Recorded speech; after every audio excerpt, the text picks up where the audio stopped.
الرحمن الرحیم ناظرین محترم السلام علیکم ورحمۃ اللہ وبرکاتہ۔ ناظرین محترم، آج ہم سماعت فرمائیں گے نکاح مسیار کے حوالے سے اور نکاح متعہ کے حوالے سے۔ یاد رکھیں نکاح مسیار کی شرعی حیثیت کیا ہے، سب سے پہلے اس کا طریقہ کار سماعت فرمائیں۔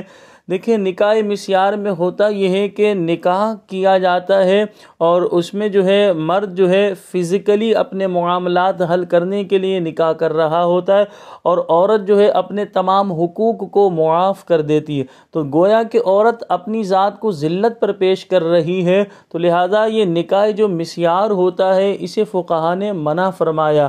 یہ زیادہ تر عرب کنٹریز میں جو ہے وہ زیادہ تر یہ ہو رہا ہے، سعودی عربیہ میں، دبئی وغیرہ میں بھی مجھے بتایا گیا کہ یہ نکاح مسیار بہت زیادہ ہو رہا ہے، تو یہ نکاح مسیار شرعی اعتبار سے جائز نہیں ہے۔ ہاں اگر دیکھیں کوئی وہاں رہتا ہے، اب پردیسی ہے، وہاں جاتا ہے، اپنے آپ کو گناہ سے بچانا چاہتا ہے، تو وہ ثواب کی نیت سے، سنت کی نیت سے نکاح کرے اور جو حقوق ادا کرنے ہوتے ہیں وہ حقوق ادا کرے۔ اب لہذا ظاہر سی بات ہے اگر وہ جو ہے وہاں جتنا عرصہ رہتا ہے وہاں رہا اور اس کے بعد اگر مثال کے طور پہ جو ہے ان میں نا اتفاقی ہوئی، جسے ذہن نہیں مل رہا ہے، وہ ایسی صورت میں وہ طلاق دیتا ہے، تو یہ نکاح تو ظاہر سی بات ہے درست تھا۔ لیکن یہ نکاح مسیار میں کیا ہوتا ہے؟ نکاح مسیار میں ہوتا یہ کہ عورت اپنے تمام حقوق کو معاف کر دیتی ہے، بس فزیکلی معاملات کے لیے یہ نکاح کر لیتے ہیں اپنے آپ کو گناہ سے بچانے کے لیے، تو نکاح مسیار یہ جائز نہیں۔ اسی طرح نکاح متعہ یہ شروع اسلام میں جائز تھا، لیکن بعد میں نبی کریم صلی اللہ علیہ وسلم نے منع فرما دیا تھا۔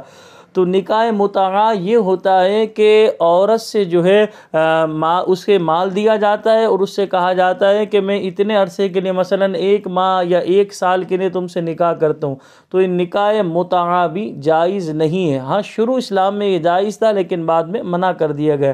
اسی طرح جو ہے نکاح موقت ہوتا ہے، یعنی کسی وقت کے لیے جو ہے نکاح کر لیا جاتا ہے، اس میں مہر وغیرہ نہیں دیا جاتا، یہ نکاح بھی جائز نہیں۔ اسی طرح نکاح شغار ہے، نکاح شغار یہ ہوتا ہے کہ ایک شخص جو ہے اس سے کہا جاتا ہے کہ تم اپنی بہن یا بیٹی جو ہے میرے نکاح میں دو، میں اپنی بہن بیٹی تمہارے نکاح میں دوں، تو یہ نکاح شغار ہے، یہ بھی جائز نہیں ہے۔ ہمارے ہاں عرف عام میں زیادہ وٹا سٹا ہوتا ہے، وٹا سٹا میں یہ ہوتا ہے جیسے تم نے اپنی بہن کی شادی ہمارے فیملی میں کرائی، ہم نے اپنی بہن کی شادی تمہارے گھر والوں سے کرائی، یعنی کہ تمہارے گھر میں کری، تو لہذا اس طرح یعنی بہن دی اور ادھر سے بہن لی، تو یہ وٹا سٹا کہلاتا ہے۔ تو وٹا سٹا تو دیکھیں شرعی اعتبار سے جائز ہے، لیکن یہ نکاح شغار میں نے آپ کو بتایا کہ اپنی بہن بیٹی تم نے ہمیں دی، ہم نے تمہاری بہن بیٹی تمہیں دی، اپنی بہن بیٹی تمہیں دی، اس میں جو ہے یہی مہر ہوتا ہے، یہ نکاح شغار، تو لہذا یہ نکاح شغار بھی جائز نہیں ہے۔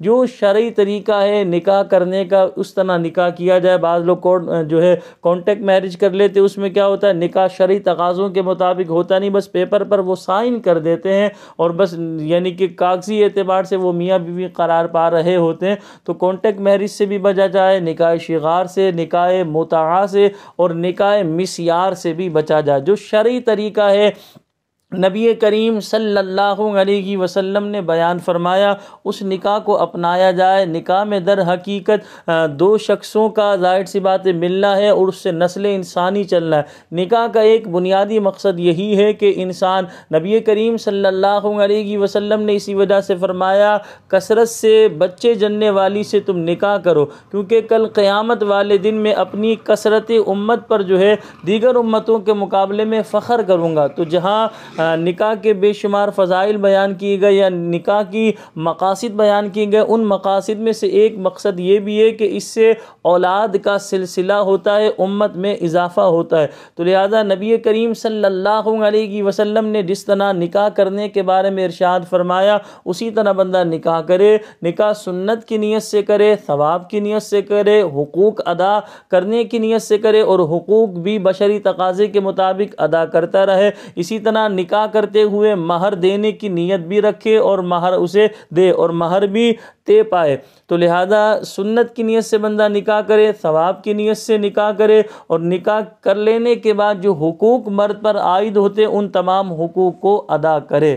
تو لہذا اس کا فائدہ یہ ہوگا کہ سنت کا ثواب بھی ملے گا، پھر اولاد کا سلسلہ بھی ہوگا، پھر ظاہر سی بات ہے ایسے شخص کے ثواب میں بھی اضافہ کر دیا جاتا ہے۔ تو یہ جو نکاح جو غیر شرعی نکاح ہے اس طرح کے نکاحوں سے بچا جائے، کیونکہ نکاح مسیار میں تو دیکھیں عورت گویا کہ اپنے حقوق معاف کر کے، کیونکہ مذہب اسلام نے تو عورت کو مقام و مرتبہ عطا کیا ہے، عورت کے حقوق بیان کیے ہیں۔ جب انسان دیکھیں نکاح کرتا ہے تو نکاح کر لینے کے بعد مذہب اسلام کی تعلیم یہ ہے کہ مرد پر جو ہے رہائش دینا، لباس دینا اور اسی طرح کھانا پینا دینا یہ لازم ہو جاتا ہے، جسے نان نفقہ کہتے ہیں۔ تو نان نفقے کی ذمہ داری مرد پر عائد ہوتی ہے، تو لہذا عورت جب اپنے حقوق معاف کر دے گی کہ مجھے نان نفقہ نہ دو، رہائش نہ دو، لباس نہ دو، کھانا پینا، تو پھر گویا کہ وہ اپنی ذات کو ذلت پر پیش کر رہی ہے۔ جس طرح ایک عورت کو مذہب اسلام نے مقام و مرتبہ عطا کیا، وہ اپنے مقام و مرتبے سے ہٹ کر جو اپنے آپ کو پیش کر رہی ہے۔